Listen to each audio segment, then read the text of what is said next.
God. So this is my office. It's pretty bland. I don't have anything up except for these filing cabinets, which don't actually have anything in them yet. But I wanted to talk about what we're looking at buying and kind of the numbers and stuff behind it. I have a little bit of a master list on here. So let's take a look at what we want. So we always like minivans. Our minivans do the best. And we average that we buy them about 20,000. And we try to get them low miles, under 50,000 miles. And we say 20,000 because it's all about the miles for us. So minivans, no Toyota. I mean, Toyota's too expensive. They perform really well and they hold their value, but for the ROI, it just doesn't make sense for us. So we're looking at Grand Caravans. We're looking at Kias. We're looking at a couple others. No Nissan Quest. So we'll have to tell you a story about what happened. Two of ours recently has actually sucked. But we want to get more GMC Terrains. Those do really well for how much they cost. About 16,000, 15,000. Sometimes they're more if you want lower miles. We're always trying to go under 50,000 miles for everything. Jeep Patriot, those can be anywhere from 10 to 15,000 in our area. And believe it or not, those rent out really well. I mean, for how much they cost, those are really good cars.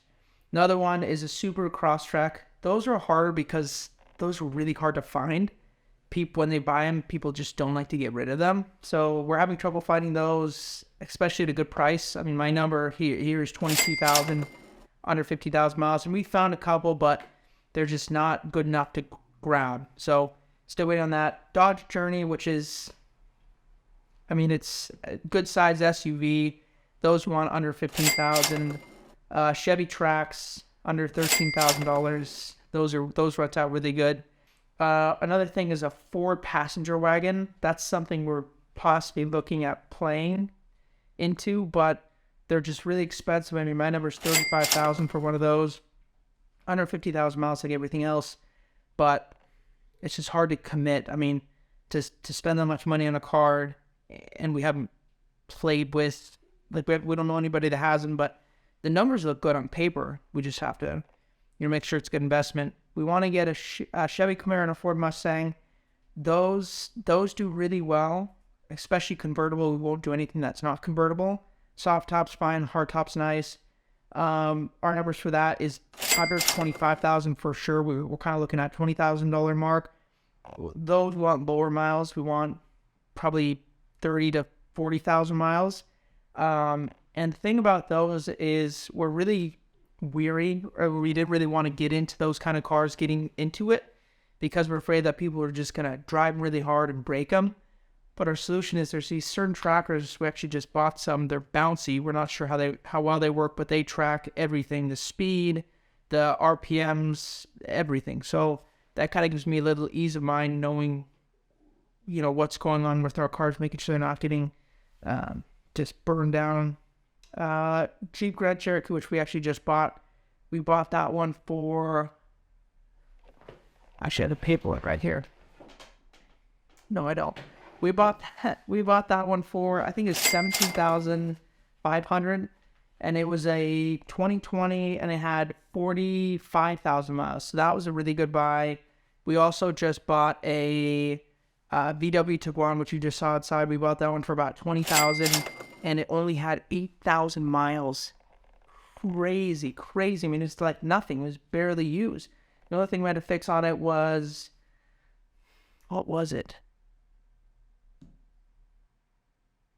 I don't remember. I don't think anything. Oh, the screen on the center console. We had to fix that, which is fine. It was, I think, $1,000, but the deal we got on that was really good. That's actually everything we're looking at right now. So kind of want to go from, those smaller Ford Fiestas, which are really, really good. They're amazing getting into the platform. Really good ROI. I mean, if you're getting into Turo, I highly suggest those. Like those, that's how we built this. But now that we are expanding so quickly and we have limited space, we have to pick and choose wisely. So we're going to be testing a lot of these. I mean, the numbers on all these look good on paper, but we're quickly going to find out how well they run. And I mean, we're going to be shifting our program depending on how everything works. So That's just kind of what we're looking at buying right now. If anybody has any suggestions on what to buy or anything that they want us to look into, or if anybody has any cars that they want us message us or let us know the details, we can let them know whether we would buy it or not for ourselves, but for you. Like give our opinions. We don't mind at all. We love helping people with that. But I hope you got some information from this. I mean, kind of insight on what we're buying and how we're expanding. But I appreciate you watching to the end, and if you wouldn't mind liking, subscribing, I'll see you in the next video.